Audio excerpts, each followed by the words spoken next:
नमस्कार, समाचार इंडिया में आपका स्वागत है। रुड़की बसा गंगा के किनारे, वहां पर एक से एक लोग आपको हम दिखा रहे हैं, मिलवा रहे हैं, बात करा रहे हैं। लेकिन एक शख्स ऐसा है रुड़की में जो एक नाम उजागर हुआ था, जिनके ऊपर फिल्म भी बन रही है, वो भी बॉलीवुड की फिल्म। उनका नाम है शेर सिंह राणा।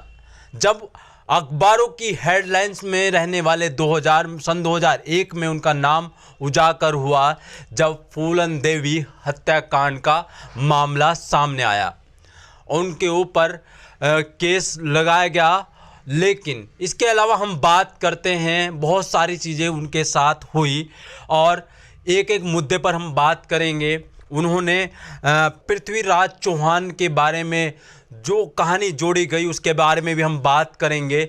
लेकिन क्या कारण है उनके ऊपर फिल्म बन रही है, और इसके साथ में एक उन्होंने पार्टी भी बनाई है। राजनीति में उन्होंने एक पार्टी का दायित्व बनाया है, उसके बारे में भी हम बात करेंगे। सर, आपका हमारे चैनल में स्वागत है। जी, आपको बहुत बहुत नमस्कार और आपके सभी दर्शकों का भी बहुत बहुत स्वागत है। सर, आपके ऊपर एक फिल्म बन रही है, वो भी बॉलीवुड की, और ये हमारे रुड़की की नहीं, उत्तराखंड की एक शान बान है कि किसी के ऊपर अगर फिल्म बनती है तो बहुत बड़ी चीज़ होती है। इसके बारे में आप क्या कहेंगे? पहले जी, आपने बिल्कुल सही बताया।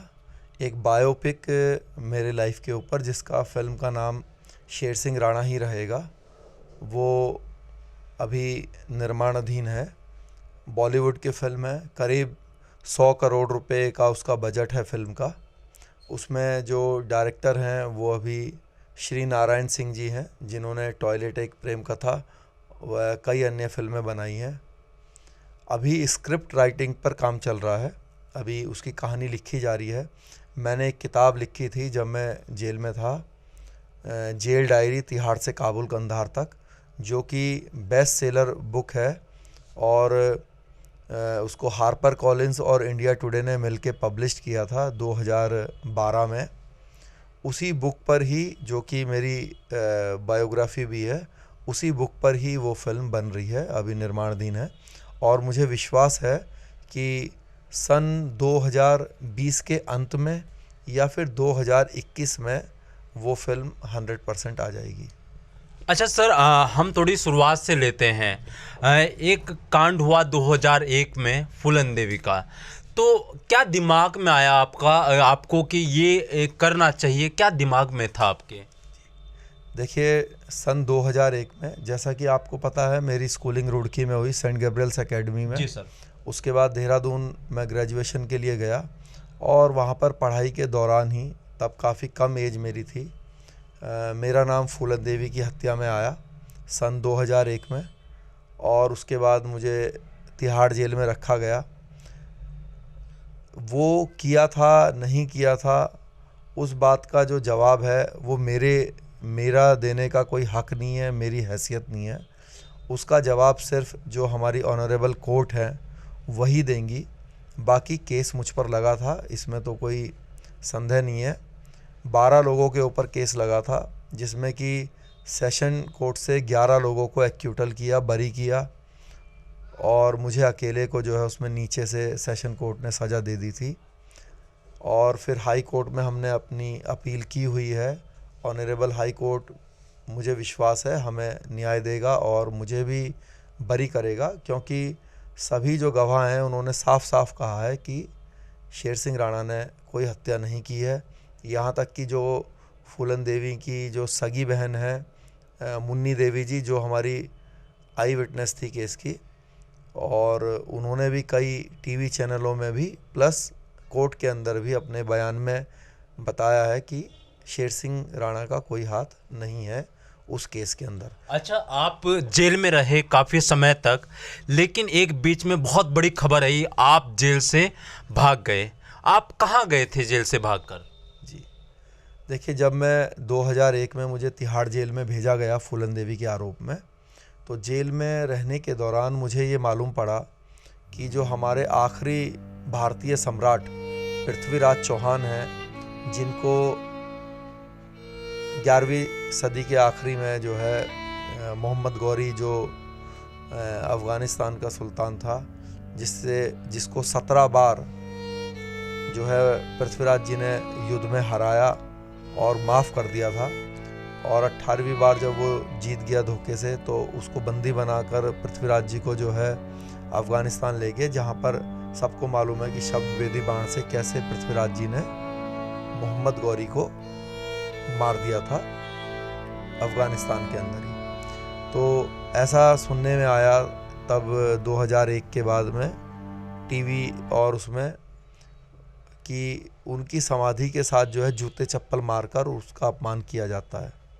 तो सन 2004 में मैंने अपने साथ, जो मेरे साथ जेल में बंद थे उस समय, आतंकवादी थे अफ़गानिस्तान के हाई सिक्योरिटी वार्ड में, तो जब उनसे कहा तो वो हंसी लगाने लगे मेरी, कहने लगे कि हिंदुस्तान में तो ऐसा कोई पैदा नहीं हुआ, ना सरकार के बस में है कि अफ़गानिस्तान से कोई उनकी समाधि लेकर आ जाएगा। जब 800 सालों में कोई नहीं ला पाया तो अब कोई कैसे ले आएगा। तो मैंने उनको कहा कि नहीं, मैं लेकर आऊँगा। तो फिर जब वो हंसने लगे कि अफ़गानिस्तान तो क्या, आप तिहाड़ जेल से भी निकल के दिखा दीजिए, देश की और एशिया की सबसे सुरक्षित जेल है, हमारे इतने बड़े बड़े संगठन हैं, जब हम लोग नहीं जा सकते तो आप किस खेत की मूली हो।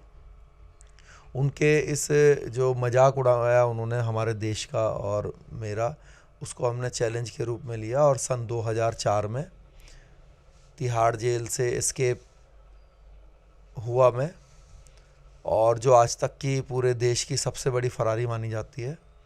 और 2004 में जेल से निकलकर मैंने पासपोर्ट अरेंज किया, फिर बांग्लादेश गया, बांग्लादेश से दुबई गया, और दुबई होते हुए जो है अफ़गानिस्तान पहुंचा। करीब 3 महीने में वहाँ पे रहा, और पहले उसको खोजा। गजनी के पास एक जगह थी, वहाँ पर उनकी समाधि थी, मोहम्मद गौरी और पृथ्वीराज जी और चंद्रवर्दाई जी की। कई प्रयास किए, और पहले 3-4 प्रयास जब विफल हो गए, उसके बाद आखिरी प्रयास में पूरे देश और ईश्वर की आशीर्वाद प्राप्त हुआ और सफलता मिली मुझे, और फिर उसको खोद कर मैं वापस अफ़गानिस्तान लेकर आया, और अफ़गानिस्तान से भारत लेकर आया। और यहाँ पे जो क्षत्रिय महासभा है, सभी उन सबको वो सब सामान दिया लाकर, और उन्होंने जिला मीनपुरी उत्तर प्रदेश में एक स्मारक के रूप में वो सारा सामान वहाँ रख के और स्मारक बनाया। पृथ्वीराज चौहान हमारे देश का इतना बड़ा नाम हुआ है, उन्होंने महान महान जो कार्य किए उसके बारे में मैं किसी दिन अलग से बताऊंगा। लेकिन जो मेरे साथ शख्स बैठे हैं, उन्होंने जो स्टोरी बताई है अपने बारे में, ये सच है। उन्होंने इस बारे में किताब भी लिखी है, उस किताब के बारे में भी आगे हम बात करेंगे। सर, आपने वहाँ से ये सारी चीज़ें जो आपके साथ हो रही थी, आपने देश के लिए इतना बड़ा काम किया, आपको शायद सम्मान भी मिले हैं और बहुत सारी मीटिंगों में बुलाया भी जाता है। आज तो आप राजनीति में आ गए हैं, क्या वजह रही आपकी राजनीति में आने की? देखिए, मैं 2016 में फूलन देवी वाले केस में जब जेल से छूट कर आया, तो पृथ्वीराज चौहान जी की समाधि अफ़गानिस्तान से लाने के कारण मुझे सामाजिक कार्यों के अंदर, सामाजिक जो सम्मेलन होते थे उसमें बुलाया जाने लगा, और हज़ारों कार्यक्रमों में मुझे शामिल होने का सौभाग्य मिला। देश के सभी हिस्सों में, हर राज्य में मैं गया, तो मुझे ऐसा महसूस हुआ कि जो सामाजिक संगठन है वो समाज की समस्याओं को उठा तो सकते हैं। मैं हर जाति, हर धर्म के सामाजिक संगठनों के कार्यक्रमों में गया, और मैंने महसूस किया कि सभी को अलग अलग टाइप्स की प्रॉब्लम है जिस पर सरकार कभी ध्यान नहीं देती है। तो जब मुझे लगा कि भाई सामाजिक संगठन से समाज की समस्या को उठा सकते हैं लेकिन दूर नहीं कर सकते, दूर जो है वो राजनीतिक सत्ता ही दूर कर सकती है। इसलिए लोगों के आह्वान पर हमने फिर एक यात्रा निकाली, सहारनपुर से जिसकी शुरुआत करी, गाज़ियाबाद में उसका महासम्मेलन हुआ। उसके बाद फिर एक यात्रा निकाली जिसको मैंने गुड़गांव से शुरू करी, और करनाल में उसका समापन हुआ। और करनाल के अंदर बल्कि हेलीकॉप्टर के द्वारा मैं दिल्ली से गया और पुष्प वर्षा करी।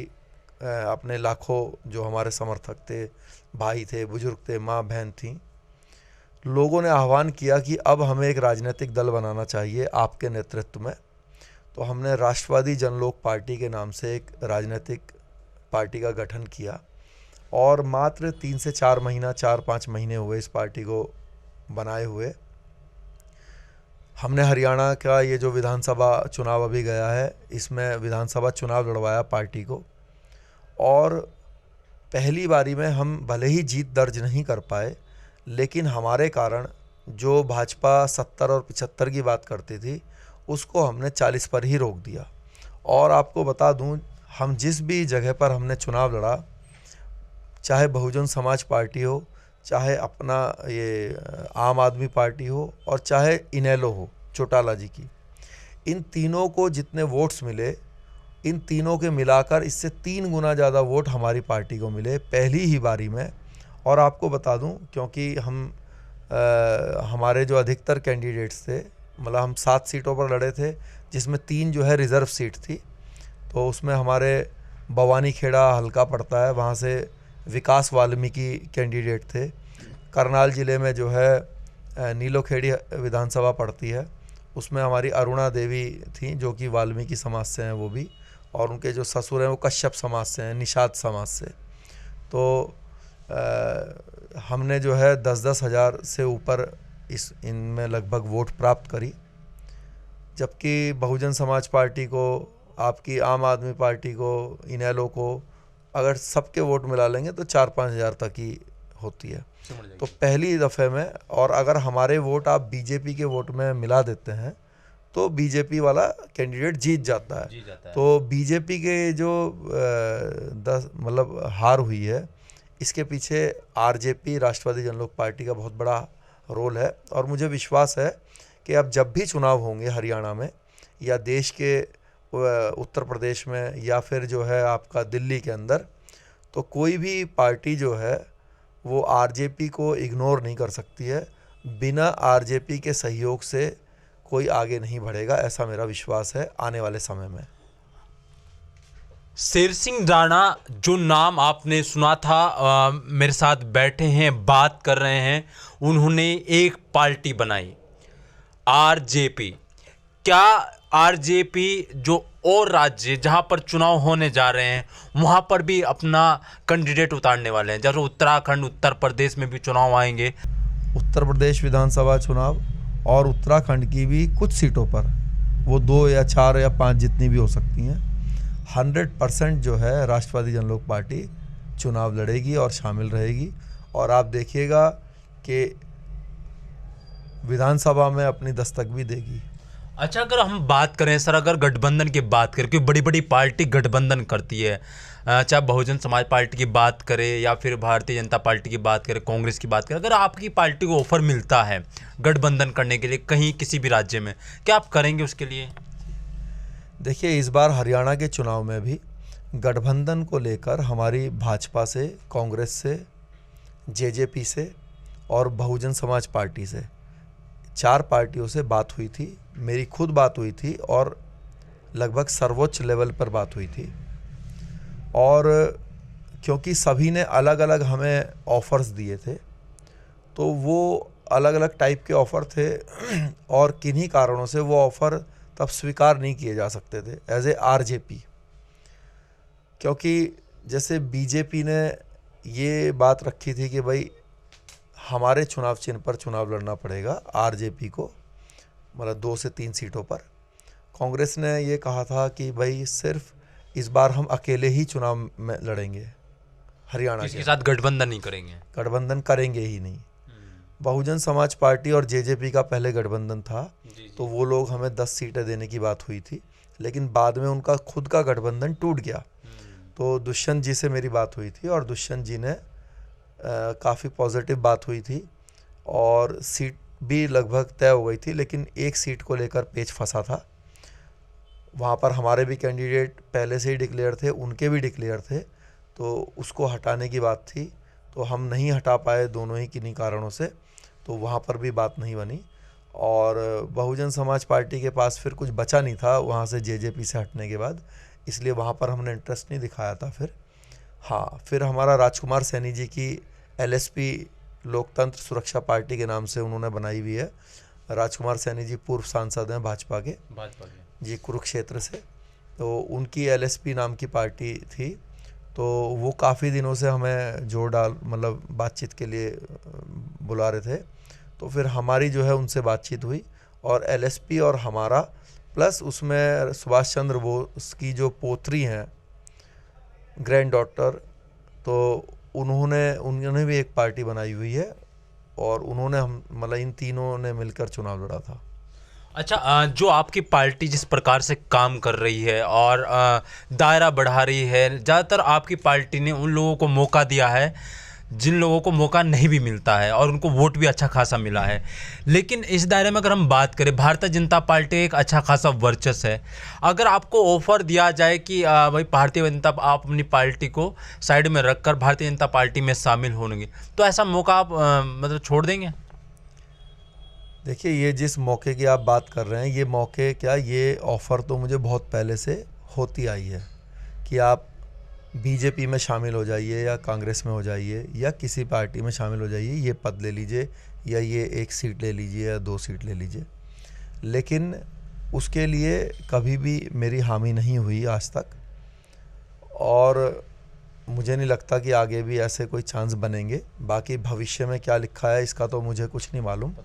हमने अपनी आरजेपी राष्ट्रवादी जनलोक पार्टी बनाई हुई है, क्योंकि हमारे सिद्धांत, हमारा ये बोलना है कि हमने कहा भी था, बीजेपी से भी कहा था, जब बीजेपी से मेरी बात हुई थी, आपको बता दूं, मैं नाम उनका नहीं ले सकता, लेकिन वो मतलब आप मानिए वो करता धरता थे हरियाणा चुनाव के जी। तो उन्होंने मुझसे कहा कि अगर शेर सिंह आपको हमने 3-4 सीट दे भी दी तो भी क्या कर लोगे। तो मैंने उनको कहा कि ये बात तो आप रामविलास पासवान जी से पूछिए, निषाद पार्टी से पूछिए, अपना दल से पूछिए, उनको आपने 2-2, 3-3, 5-5 सीट दी हुई है, जो वो कर लेंगे वही हम कर लेंगे। जैसे आपने उनको एनडीए में शामिल किया हुआ है 2 सीट देके, 4 सीट देकर, ऐसे ही हमें भी सीट दे दीजिए, हमें भी एनडीए में, हम भी एनडीए का हिस्सा बन जाएंगे। तो फिर उन्होंने कहा कि चलिए मैं अध्यक्ष जी से इस बारे में बातचीत करूँगा, और फिर यही बात बताई गई, भाई हमारे चुनाव चिन्ह पर आप लड़ रहे हैं, तो मतलब चीज़ के लिए आपने मना 3 लोगों को, हाँ 3 लोगों को लड़वा देंगे, लेकिन आपके चुनाव चिन्ह पर नहीं दे पाएंगे इस बार, क्योंकि इस बार इन्होंने साफ साफ पॉलिसी बना ली थी कि अलायंस नहीं करेंगे किसी से भी, बीजेपी ने भी, और यही कारण था कि अकाली दल को भी कोई सीट नहीं दी थी। उन्होंने कहा भी था अगर अकाली दल को 1 सीट भी दी तो आप लोगों को भी देंगे अलायंस में।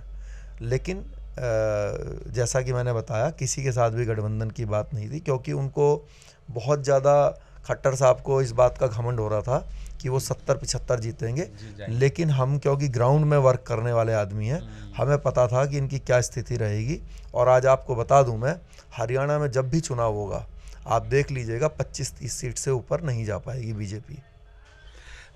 हरियाणा में घमासान हुआ, और शेर सिंह राणा जिस प्रकार से वहाँ पर काम कर रहे थे वो दिख भी रहा था। लेकिन अब हम बात जो करने वाले हैं वो इनकी किताब पर बात करेंगे, थोड़ी करेंगे, क्योंकि इसके बाद में किताब के ऊपर मैं एक दिन और बात करने वाला हूँ, क्योंकि उसी किताब के ऊपर, इन्हीं के ऊपर फिल्म भी बनने वाली है। सर, किताब का कैसे दिमाग में आपको वो किताब लिखी जाए, इतना सारा जो ज्ञान है आपके पास में, क्योंकि आप पहले से ही, लोग कहते थे कि आप पहले से पढ़ने में भी ठीक ठाक थे। देखिए, जब मैं तिहाड़ जेल के अंदर था, सन 2012 की ही बात है शायद, या तो 11 की होगी, जो एक टेनिस के हमारे महान खिलाड़ी हैं देश के, लिएंडर पेस। तो लिएंडर पेस जी जो है वो मुझसे जेल में मिलने के लिए आए थे, और लिएंडर पेस जब मुझसे आए जेल में मिलने के लिए, तो उन्होंने मुझे प्रोत्साहित किया। उन्होंने मुझसे कहा, शेर सिंह जी, मैं चाहता हूँ कि ये जो आपकी अफ़गानिस्तान की जर्नी है, ये आप जो है लिखें इसको। तो मैंने उनको कहा कि भाई साहब लिख तो देंगे, लेकिन ऐसे हमारी किताब को कौन छापेगा, और लोगों को इस बात की बहुत बड़ी जानकारी भी नहीं है। तो उन्होंने कहा कि नहीं, आप इसको लिखिए, ये पूरे देश को इसको जानना चाहिए। ये बहुत अच्छा देशभक्ति का काम आपने किया है और मैं इसको जो है पब्लिश करवाने की कोशिश करूँगा और मैं चाहता हूँ कि देश को इस बारे में पता चले। तो लिएंडर पेस जी ने मुझे प्रोत्साहित किया कि भाई ये बुक लिखिए और फिर उन्हीं के माध्यम से मैं कहूँगा और मैं उसके लिए उनको बहुत धन्यवाद भी करता हूँ। लिएंडर पेस जी के माध्यम से ही जो है बुक भी पब्लिश हुई, क्योंकि जिसने बुक पब्लिश की मैं आपको बता दूँ उसको हार्पर कॉलिन्स और इंडिया टुडे ने मिलकर पब्लिश की थी। हार्पर कॉलिन्स और इंडिया टुडे इंडिया का नंबर 1 पब्लिकेशन हाउस है। अगर कोई वहाँ पर अपनी बुक पब्लिश कराने के लिए जाएगा तो कई साल लगते हैं, फिर कई साल भी उनको लगते हैं जिनको वो अप्रूव्ड कर दें।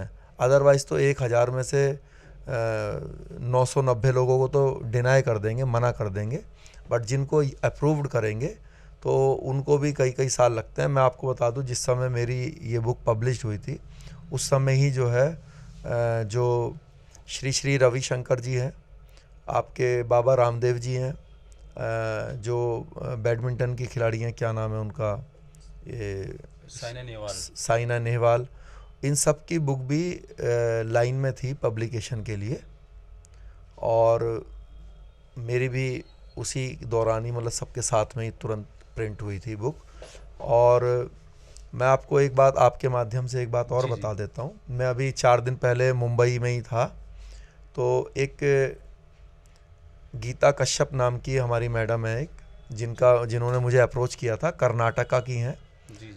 तो उन्होंने भी इच्छा जाहिर करी कि कन्नड़ में, मराठी में और इंग्लिश में मुझ पर वो बुक लिखना चाहती हैं।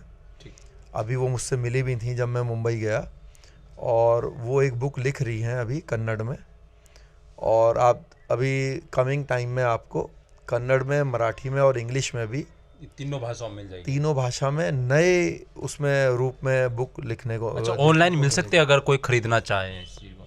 हाँ, ये जो अमेज़ोन पे उपलब्ध है, आप लिखेंगे जेल डायरी तिहाड़ से काबुल कंधार तक शेर सिंह राणा, तो अमेज़ोन पर, फ्लिपकार्ट पर भी थी पहले, अब पता नहीं, बट अमेज़ोन पर तो अभी भी है, कई लोग मंगवाते हैं जो मेरी जानकारी में है।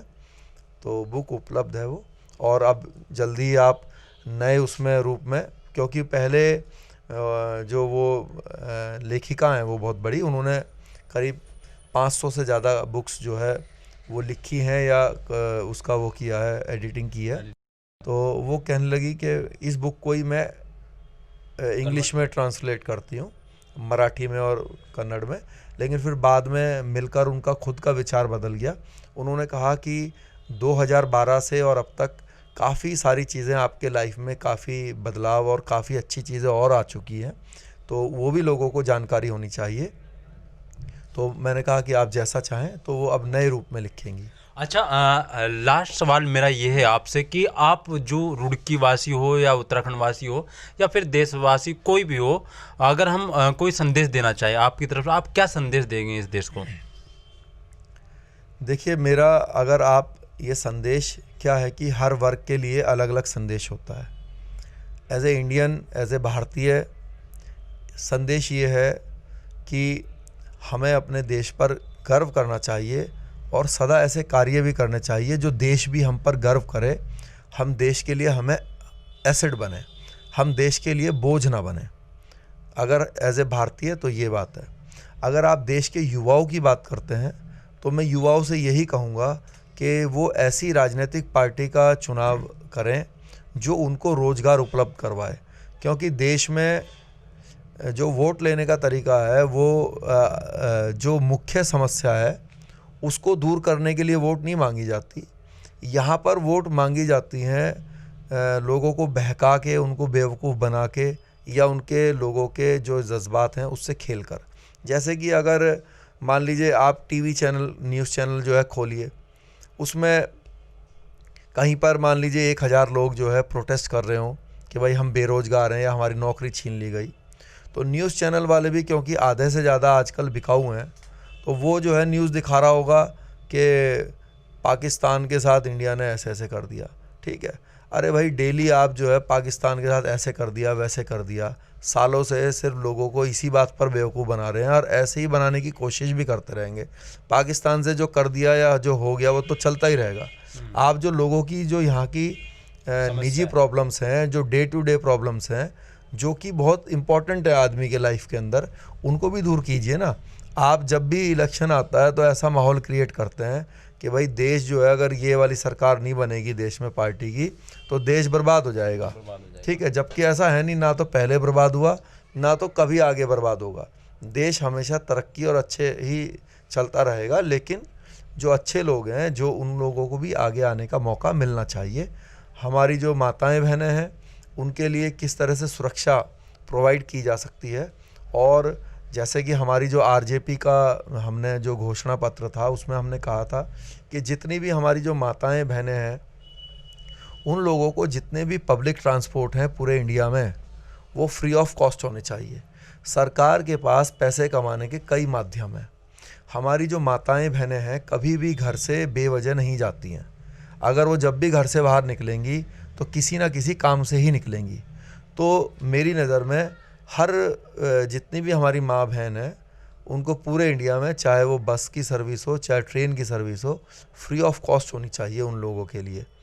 तो और जो हमारे बुज़ुर्ग हैं जो कि कभी कभी ओल्ड एज में असहाय हो जाते हैं, उन लोगों को भी किस तरीके से मान सम्मान के साथ रखा जा सकता है, इस पर भी आरजेपी ने तो एक पूरा बनाया हुआ है स्ट्रक्चर, बट हर दूसरी राजनीतिक पार्टी को भी इस पर विशेष ध्यान देना चाहिए।